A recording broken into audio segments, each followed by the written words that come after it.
Hello class eighth Hindi वाले बच्चे। अ, हम आपको पढ़ा रहे थे पाठ 10। आज आपको एक नया पाठ पढ़ाने के लिए हम यहाँ आए हैं।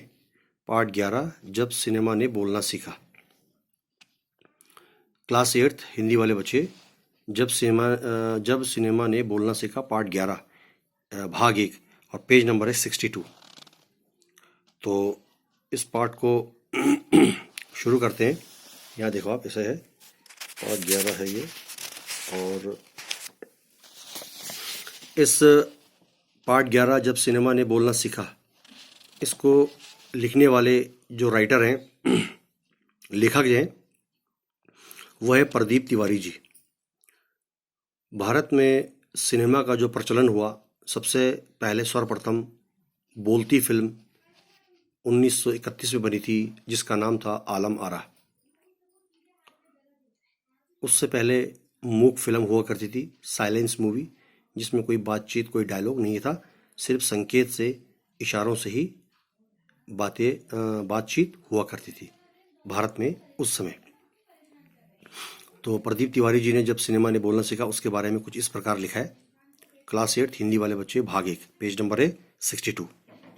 वे सभी सजीव हैं, सांस ले रहे हैं, 100% बोल भी रहे हैं। 78 मुर्दा जिंदान हो गए, उनको बोलते बातें करते देखो। ये एक उदाहरण है, ये एक कहावत सी बनाई गई है उन सभी जीवित चीज़ों के लिए, जो लिविंग थिंग्स है, जो जिंदा रहने वाली चीज़ें, ठीक है ना। राइटर कहता है, लेखक कहता है प्रदीप तिवारी जी, देश की पहली सवाक फिल्म, यानी देश में बनने वाली पहली बोलती फिल्म, जिसका नाम था आलम आरा, उसके पोस्टरों पर विज्ञापन की ये पंक्तियां लिखी हुई थी, यानी उस पर एक आर्टिकल लिखा हुआ था ये इस तरह का, क्या कि वे सजीव हैं, सांस ले रहे हैं, 100% बोल रहे हैं, 78 मुर्दा इंसान जिंदा हो गए हैं, उनको बोलते बातें करते देखो। ये बोलती फिल्म आलम आरा के उस पोस्टर पर विज्ञापन, एक आर्टिकल लिखा हुआ था, छपा हुआ था। 14 मार्च सन 1931 की वो ऐतिहासिक, एक हिस्टोरिकल तारीख थी। भारतीय सिनेमा में एक बहुत बड़े बदलाव, एक बहुत बड़े चेंजिंग का, बड़े पैमाने पर एक परिवर्तन का दिन था। इसी दिन पहली बार भारत में, या भारत के सिनेमा ने बोलना सीखा, यानी पहली बोलती हुई फिल्म बनी। हालांकि वो दौर था जब मूक सिनेमा लोकप्रियता के शिखर पर था। उस समय बोलती फिल्म से पहले भारत में साइलेंस मूवी का ज़माना था, बहुत चोटी पर था, ऊंचाई पर था। पहली बोलती फिल्म जिस साल प्रदर्शित हुई, लोगों के सामने पेश किया गया, उसी साल कई मूक फिल्में भी विभिन्न भाषाओं में बनकर तैयार हुई भारत में। मगर बोलती फिल्मों का एक नया दौर उस समय शुरू हो गया था। भारत की पहली बोलती फिल्म आलम आरा बनाने वाले फिल्मकार, यानी उसके जो डायरेक्टर थे, जो निर्देशक थे, जिनका नाम था आर्देशर एम ईरानी। आर्देशर एम ईरानी ने 1929 में हॉलीवुड की एक बोलती फिल्म, जिसका नाम था शो बोट, देखी थी। उनके मन में बोलती फिल्म बनाने की एक इच्छा, एक ख्वाहिश जाग उठी। पारसी रंगमंच के लोकप्रिय नाटक को आधार बनाकर उन्होंने, पारसी रंगमंच एक स्टेज, एक अभिनय का एक स्टेज होता है, उसको मशहूर बनाने के साथ साथ उस नाटक को आधार बनाकर उन्होंने अपनी फिल्म की पटकथा, यानी उसका स्क्रीन प्ले, जो कहानी होती है, वो बनाई। इस नाटक के कई गाने ज्यों के त्यों फिल्म में ले लिए गए थे। एक इंटरव्यू में आर्देशर एम ईरानी ने एक साक्षात्कार दिया, एक इंटरव्यू दिया था, जिसमें उन्होंने कहा था कि हमारे पास कोई संवाद लेखक नहीं है, हमारे पास कोई डायलॉग लिखने वाला कोई राइटर नहीं है, गीतकार भी नहीं था उस समय। ये उस समय की बात है, 1931 से पहले की बात है। आर्देशर एम ईरानी ने उस समय कहा था कि हमारे पास कोई भी डायलॉग या संवाद लेखक नहीं है, राइटर डायलॉग लिखने वाला नहीं है, गीत लिखने वाला कोई गीतकार, लिरिक्स नहीं है। अच्छा, अब आ जाओ पेज नंबर 63 पर। संगीतकार भी नहीं था जो म्यूज़िक, उसकी धुन वगैरह बना सके गानों की। इन सब की शुरुआत होनी थी।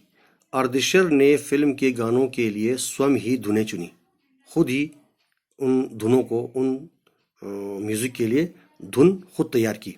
फिल्म के संगीत में महज 3 वाद्य तबला, हारमोनियम और वायलिन का इस्तेमाल किया गया है। आर्देशर एम ईरानी की जो पहली बोलती फिल्म थी आलमारा, उसमें संगीत के लिए, गानों के लिए 3 म्यूजिकल इंस्ट्रूमेंट को इस्तेमाल किया गया। वाद्य तबला, हारमोनियम और वायलिन का इस्तेमाल किया गया। आलम आरा में संगीतकार या गीतकार में स्वतंत्र रूप से किसी का नाम नहीं डाला गया। अमूमन देखा होगा आपने पिक्चरों में जो म्यूजिक डायरेक्टर होता है, लिरिक डायरेक्टर होता है, उनके नाम डालते हैं, उसमें सही रूप में इनका कोई नाम नहीं डाला गया था। इस फिल्म में पहले पार्श्व गायक बने WM खान, यानी प्लेबैक सिंगर बने। पहली बार पहला गाना उन्होंने गाया था दे दे खुदा के नाम पर प्यारे अगर देने की ताकत है। ये आर्देशर एम ईरानी की फिल्म थी आलम आरा में। आलम आरा का संगीत उस समय डिस्क फॉर्म में रिकॉर्ड नहीं किया जा सका था, जो गोल प्लेयर रिकॉर्ड आती थी। फिल्म की शूटिंग हुई तो साउंड के कारण, आवाज की वजह से इसकी शूटिंग रात में करनी पड़ती थी। मूक युग की अधिकतर फिल्मों को दिन के प्रकाश में शूट किया जाता। साइलेंस मूवी उस समय में ज्यादातर दिन के समय उसको शूट किया जाता था, मगर आलम आरा की शूटिंग रात में होने के कारण इसमें कृत्रिम प्रकाश व्यवस्था करनी पड़ती थी। रात के समय आर्टिफिशियल रोशनी को तैयार करना पड़ता था आलम आरा के लिए। यहीं से प्रकाश प्रणाली बनी जो आगे फिल्म निर्माण का एक जरूरी हिस्सा बन गई। बहुत ही एक अच्छा एक योगदान रहा है इस आर्टिफिशियल लाइट का। आलम आरा ने भविष्य के कई स्टार और तकनीशियन तो दिए हैं, बहुत ही एक्टर और टेक्नीशियन वगैरह। आर्देशर की कंपनी तक ने भारतीय सिनेमा के लिए 150 से अनेक मूक साइलेंस मूवी और लगभग 100 सवाफ फिल्में, यानी बोलती फिल्में बनाई। Alam Ara film Arabian nights जैसी फैंटेसी थी। अरेबियन नाइट्स वगैरह जो सीरियल वगैरह, धारावाहिक वगैरह आता था टीवी पर। फिल्म ने हिंदी उर्दू के मेल वाली हिंदुस्तानी भाषा को भी लोकप्रिय बनाया। हिंदू और उर्दू को मिक्स करके आपस में तालमेल रखे। इसमें गीत, यानी उसमें गाने वगैरह, संगीत वगैरह, म्यूजिक और नृत्य, डांस के अनोखे संयोजक थे। यानी गीत बनाने वाले, म्यूजिक बनाने वाले, नृत्य करने वाले, डांस वगैरह, इनके आपस में बेजोड़ सब ने मिलजुल कर तालमेल के साथ इसको तैयार किया। फिल्म की नायिका उस समय थी जुबैदा, नायक थे विट्ठल। वे उस दौर के सर्वाधिक पारिश्रमिक पाने वाले स्टार थे। यानी कि जुबैदा और विट्ठल जो है उस जमाने में सबसे अधिक पैसा लेने वाले, सबसे अधिक सैलरी पे काम करने वाले, फिल्म में पाने वाले उस जमाने के स्टार थे, मेगा स्टार उस जमाने के। अच्छा, उनके चयन को लेकर भी एक किस्सा काफी चर्चित है। यानी उस जमाने में जुबैदा जो एक्ट्रेस थी और विट्ठल जो एक्टर थे, नायक नायिका, इनको लेकर एक किस्सा, यानी कि एक बहुत बड़ा कहानी जो है उनके ऊपर एक चर्चित है। यानी उनकी भी एक कहानी है। विट्ठल को उर्दू बोलने में बड़ी मुश्किलें आती थी। जो उस आलम आरा के नायक थे उनको उर्दू में बहुत कम बोलना उनको आता था। तो हमने आपको यहाँ तक पढ़ाया है। इससे आगे वाले जो है भाग 2 वो हम आपको अगले भाग में पढ़ाएंगे, यानी कि भाग 2 में पढ़ाएंगे। तो आपने इन सबको पढ़ लेना है। यहाँ लिखा है, देखो इस किस प्रकार से लिखा है और कैसे कैसे इसको रीडिंग करना है, कहाँ रुकना है, क्या करना है, वो सब कुछ इसमें दिया है। तो आप पढ़ रहे थे जब सिनेमा ने बोलना सीखा, यानी जब भारत में पहली फिल्म बोलती शुरू हुई, आर्देशर एम ईरानी ने आलम आरा को तैयार किया।